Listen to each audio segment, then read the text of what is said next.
I was in the middle of the session when I heard that first ding. Somebody was leaving my Zoom session. And then another ding. I kept teaching and I kept smiling. I kept delivering my content. But the entire time with each ding, I could feel my confidence going lower and lower and my distraction level reaching higher and higher. I kept feeling like, oh my goodness, is something wrong with what I'm doing? My audience was walking out on me in real time. And the worst part was I'd prepared for this. My content was good. I knew my material. But knowing your material and keeping a room engaged are two different skills. And most people online have mastered one of them. And this video is about the other one. 5 techniques, simple and practical. And even if you apply just 2 of them, you're never going to present to a checked out audience again. Ready? Let's go. If you're watching this, there's a good chance that you've made some sort of a transition recently. Maybe you left corporate. Maybe you launched a business. Maybe you started coaching. Maybe you started consulting or running workshops. And suddenly you're not in the conference room anymore. You're on a screen, a rectangle. And the feedback loop that you used to rely on, gone. No heads nodding in the front row, no energy bouncing back to you, just a grid of faces, some with cameras on and some without. And you're talking into what feels like a void. But now that feeling, that's not weakness. It's not even imposter syndrome. It's not you being bad on camera. It's a gap. It's a skill gap. And skill gaps, those can be closed. Now, here's the lie that a lot of people believe. And I've heard this. I'm just better in person. I hear it constantly. And I get it because in person, you can read the room, right? You can feel the energy shift. You can adjust on the fly. And here's what's happening. That belief is costing you. It's letting you off the hook from learning how to translate your presence into a digital environment. And so the villain in this case isn't the camera. The villain isn't Zoom. The villain is the assumption that what works in a boardroom automatically works on screen, and that if it doesn't, it's because of you and that people just don't like you. Well, here's the deal. It's not who you are. The challenge is what you haven't learned yet. So let me give you the full picture of that Zoom session that I just described. I wasn't winging it.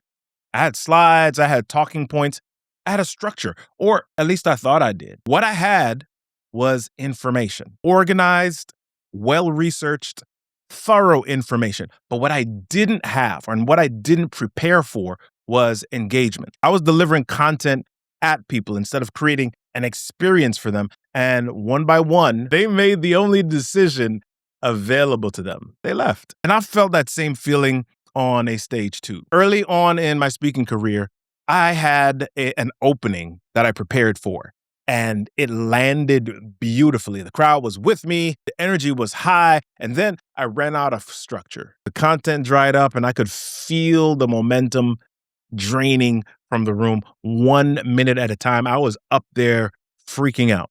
Now, both of those moments, both the Zoom and the in-person, had the same root cause. I'd focused on information over structure. I had prepared what to say, but I didn't prepare how to hold someone's attention while I said it. And so that distinction, that's what changes everything.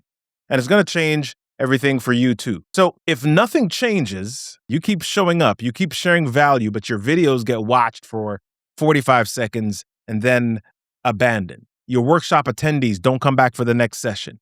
They don't say anything in the chat. And potential clients sit through your presentation, nod politely, and then they don't feel connected enough to take the next step. And so the gap between you and the people who are getting traction online, it's not expertise. They don't know more than you. They've just figured out how to be compelling while they share what they know. And so let's not skip this solution. So you ready? I'm going to give you 5 techniques, 5 things, I call them. Well, I don't like using the word things. 5 things that you can do in order to really re-engage your audience online.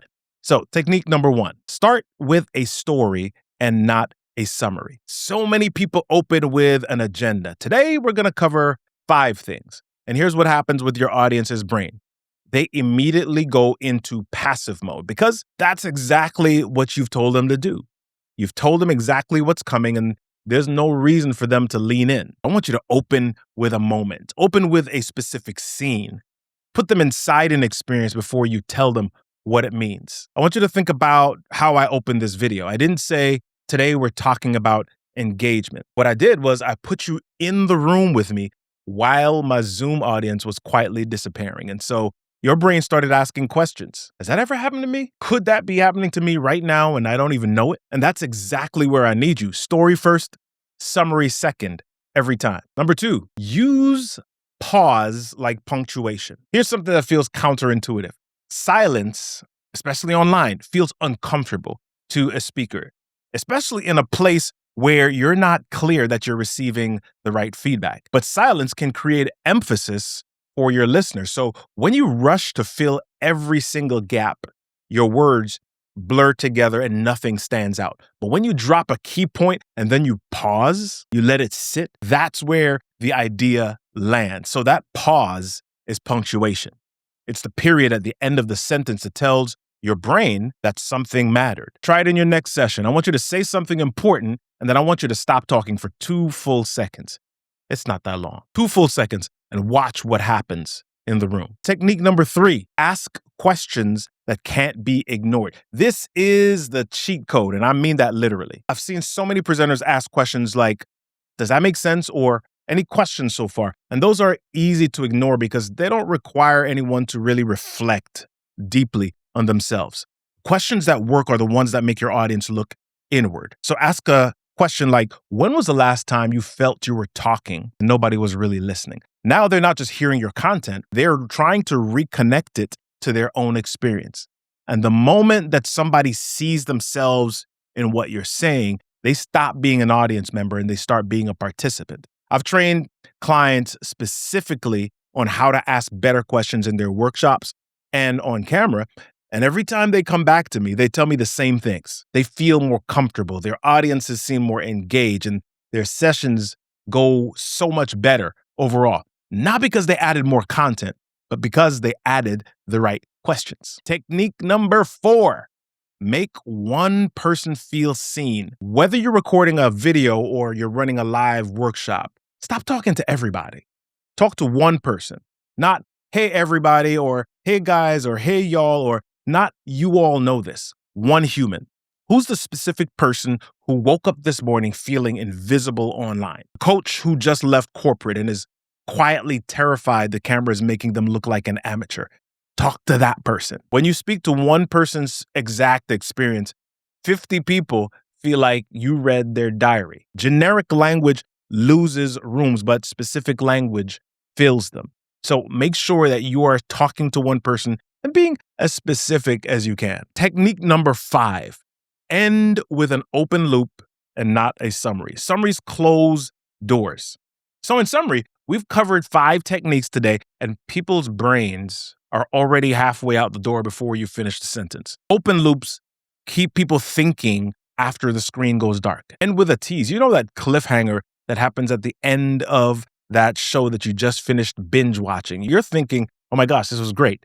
I got to watch the entire thing. And then they end with something that opens the loop and keeps you thinking. End with something that doesn't fully resolve so that they can carry it with them. The technique that most people skip is the one that compounds over time. And I'll show you exactly what that looks like in the next video. Now they're coming back. Your ending isn't a conclusion. It's a bridge to whatever comes next. I want to go back to that question technique for a second because this is where I've seen some of the most dramatic shifts with my clients. Someone comes to me saying that their virtual workshops feel flat. And so the first thing that I look at is their questions. And almost every time they're asking informational questions, comprehension checks. Does everybody follow?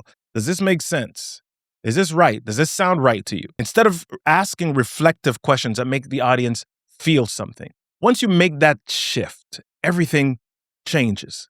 Audiences start participating instead of spectating and doing check-ins. Sessions start feeling like conversations instead of lectures, and the person that's leading it feels more confident because when the room gives energy back, you remember why you do this. Now, you don't need to overhaul your entire presentation style. Sometimes one technique applied consistently is the thing that turns a flat presentation into one that people talk about afterward. Now, if this landed for you, here's your next move. I want you to head on over to amplifiedvoicehq.com. I've got some resources built specifically for people who want to show up stronger on camera and in virtual rooms. And I also include some tools to help you find your story, structure your content, and build out the kind of presence that makes people stay. And if you want to go deeper on the storytelling side, how to find your best stories, how to structure them, and how to use them to build trust before anyone ever hops on a call with you, that video is right here. You already have the value. Now it's about showing up in a way that lets people feel it. I'll see you on the next video.